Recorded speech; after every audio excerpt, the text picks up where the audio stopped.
एका ठिकाणी एका परिसरामध्ये राहणारी एक महिला होती आणि ती महिला प्रेमानंद महाराज यांची मोठी भक्त होती, त्यांची अनुयायी होती। म्हणून ती प्रेमानंद महाराज यांचे व्हिडिओ ऐकत होती, व्हिडिओ बघत होती, प्रवचन ऐकत होती आणि ती त्यांची भक्ती सुद्धा करत होती। मग अशा पद्धतीने एका महिलेला प्रेमानंद महाराज यांना भेटू वाटत होतं, त्यांचं दर्शन घेऊ वाटत होतं। मग याच माध्यमातून त्या महिलेची ओळख एका पुरुषासोबत सोशल मीडियावर होते, कारण की तो सुद्धा प्रेमानंद महाराज यांचा जवळचा आहे, नेहमी त्यांच्या सोबतच असतो किंवा त्यांच्या त्या ठिकाणी कार्यक्रमामध्ये जातो आणि प्रेमानंद महाराज यांचा तो मोठा भक्त आहे असं त्या महिलेला समजतं। तेव्हा त्या महिलेची आणि त्या पुरुषाची दोघा जणांची सोशल मीडियावर ओळख होते।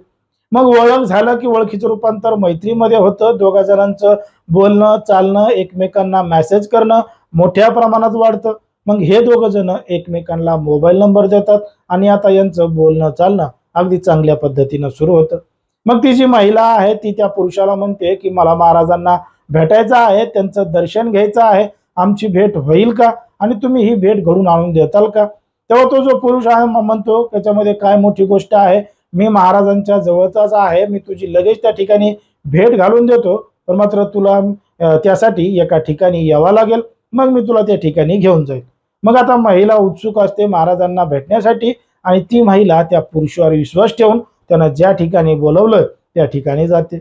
मग त्या ठिकाणी गेल्यानंतर तो जो पुरुष आहे त्या महिलेला म्हणतो की या ठिकाणाहून आश्रम बराच लांब आहे, त्यासाठी तुला काय करावं लागेल, माझ्या गाडीवर बसावं लागेल। मग तो त्या महिलेला घेऊन गाडीवर बसवतो आणि महाराजांच्या ठिकाणी न नेता तिला थेट एका जवळच्या लॉजवर नेतो आणि लॉजवर नेल्यानंतर तिला म्हणतो अगोदर चहा कॉफी आपण काहीतरी घेऊ आणि मग महाराजांकडे जाऊ असं सांगून त्या महिलेला कॉफी पाजतो आणि त्या कॉफीमध्ये गुंगीचं औषध टाकतो।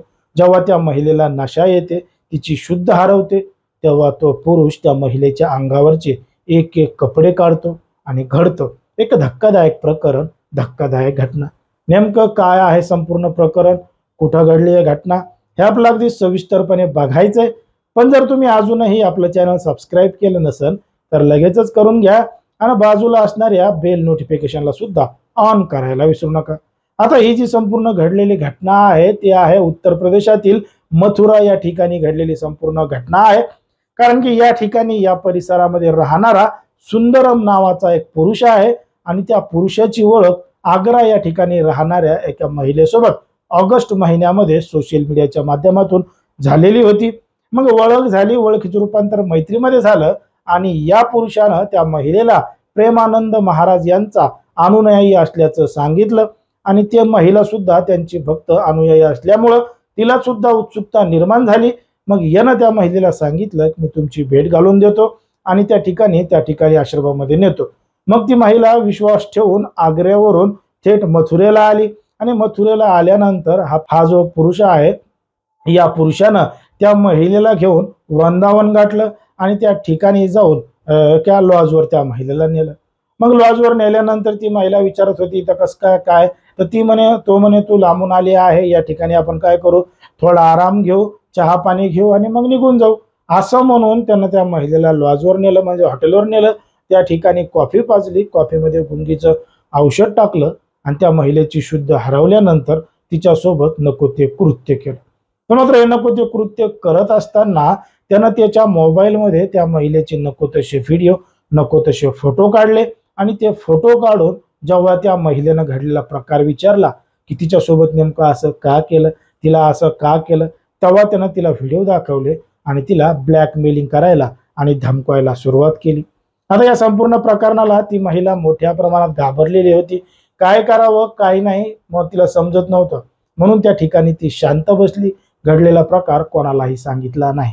पण मात्र जेव्हा त्या पुरुषाच्या मनात यायचं तेव्हा तो त्या महिलेला व्हिडिओ व्हायरल करण्याची धमकी द्यायचा, भेटायला बोलवायचा आणि तिच्यासोबत वारंवार हाच प्रकार काढायचा।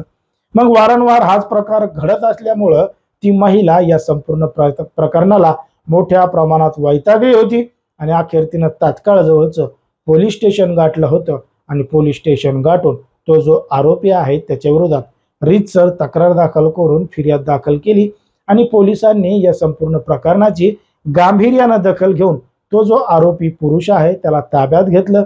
ताब्यात घेऊन त्याच्यावर कायदेशीर कारवाई सुरू आहे. बघा, समाजामध्ये, देशामध्ये, राज्यामध्ये कशा पद्धतीने घटना घडतात आणि सोशल मीडियावर झालेली जी ओळख आहे, ओळखीचं रूपांतर प्रेमामध्ये आहे, ते किती दिवस टिकतं आणि त्यामधून कशा कशा घटना घडतात हे तुम्हाला आजकाल या संपूर्ण बातम्यांच्या माध्यमातून समजत असेल. त्यामुळे या संपूर्ण प्रकरणामध्ये ज्या पद्धतीनं घडलंय त्याच्यावर तुम्हाला काय वाटतं हे अगदी स्पष्टपणे कमेंटमध्ये सांगा. कारण की कोणाच्याही भावना दुखवणं, कोणाचंही मन दुखवणं हा आपला उद्देश नाही. समाजामध्ये जे घडतंय तेच सांगायचं काम आपण या ठिकाणी करत असतो.